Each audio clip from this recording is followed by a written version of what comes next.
गुरुर् ब्रह्मा गुरुर्विष्णु गुरुर्देवो महेश्वरा गुरुर साक्षात परब्रह्म तस्मै श्री गुरुवे नमः। आप सभी को गुरु पूर्णिमा की हार्दिक शुभकामनाएं। और आज का जो दिन है 3 जुलाई वो यादगार बनने जा रहा है, क्योंकि 3 जुलाई 2023 से शेमारू टीवी पर एक बार पुनः रामायण दिखाई जाने वाली है। वो रामायण जिसे 1987 में 25 जनवरी को रामानंद सागर ने पहली बार टेलीकास्ट किया था, और पूरे भारत ने उस सीरियल को, उस धारावाहिक को इस प्रकार से स्वागत किया था कि लोग, जब वो धारावाहिक आया करता था रविवार को सुबह 9 बजे, तो थाल में आरती दीपक लेकर बैठते थे और उनको ऐसा लगता था कि साक्षात वो जो वाल्मीकि जी और तुलसीदास जी द्वारा रामचरितमानस है उसको हम देख रहे हैं, भगवान राम को, उनके जन्म को, और साथ ही साथ वो पूरे जिन्होंने उस धारावाहिक में अपना किरदार निभाया, चाहे वो अरुण गोविल जी की बात कर लूँ, चाहे दीपिका जी की, चाहे सुनील लहरी जी की, उन्होंने उस पात्र को जिया। चाहे मैं हनुमान जी की बात कर लूँ, दारा सिंह जी की बात कर लूँ, किस प्रकार से कहते हैं ना कि जो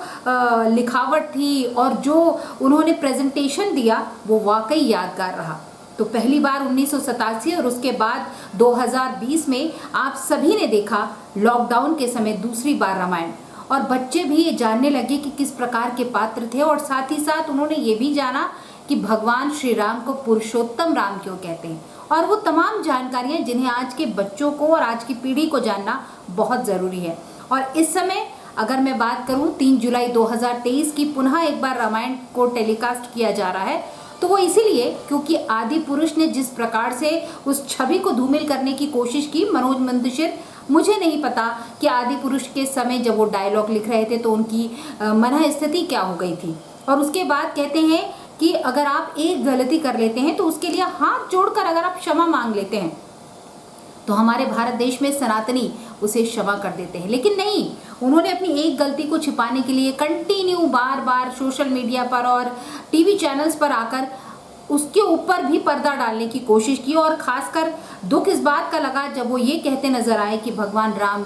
भगवान नहीं है, हनुमान जी जिन्हें हम भगवान मानते हैं वो भी भगवान नहीं है, वो तो राम भक्त हनुमान है, उनको भगवान हम लोगों ने बनाया है। तो इस प्रकार की जब उनकी टिप्पणियां आने लगी और खासकर डायलॉग के समय भी उन्होंने क्षमा नहीं मांगा और ये कह दिया कि भाई उनकी दादी नानी भी उनको इसी लैंग्वेज में, इसी टोन में रामायण जो है सुनाया करती थी, ये बड़ा ही कह सकते हैं कि निंदनीय है और साथ ही दुखद है कि अगर आप गलती कर रहे हैं तो उस गलती के लिए क्षमा मांगे। और पूरे कहते हैं कि जब आपने ये फिल्म बनाई उसके पहले लोगों के दिल में ये छवि बना ली थी कि ये तो रामायण है और इसको मॉडर्न तरीके से पेश किया जा रहा है, और 12 साल के बच्चों को, 10 से 12 साल के बच्चों को ध्यान में रखकर इस प्रकार का जो इन्होंने रचना किया वो है। तो मैं उन सभी अभिभावकों और बच्चों से निवेदन करना चाहूँगी कि आप रामानंद सागर जी के इस रामायण को ज़रूर देखें, और साथ ही साथ जो आपके मन में सवाल पैदा हो रहे थे कि भगवान राम किस प्रकार से वार्तालाप करते थे, हनुमान जी किस प्रकार से वार्तालाप करते थे,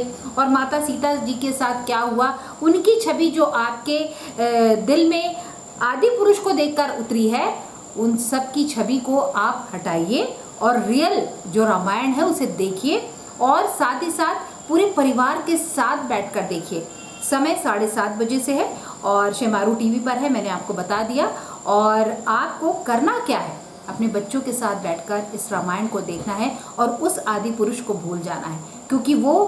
बॉलीवुड के तथाकथित कलाकारों की मेंटालिटी है, लेकिन रियल हिस्ट्री ये है। तो अगर आप वास्तविक रूप में रामायण देखना चाहते हैं तो आप अपने बच्चों के साथ रामानंद सागर के रामायण को देखें। और साथ ही साथ आपको भी बताना है, जो दर्शक हमें देख रहे हैं, कि आप रामायण देख रहे हैं ना अपने बच्चों के साथ, भाई मैं तो देख रही हूँ, तो आप भी कमेंट करके बताइएगा, और यूट्यूब पर जाकर आपको रेवा टीवी को सब्सक्राइब भी करना है। नमस्कार, जय सिया राम।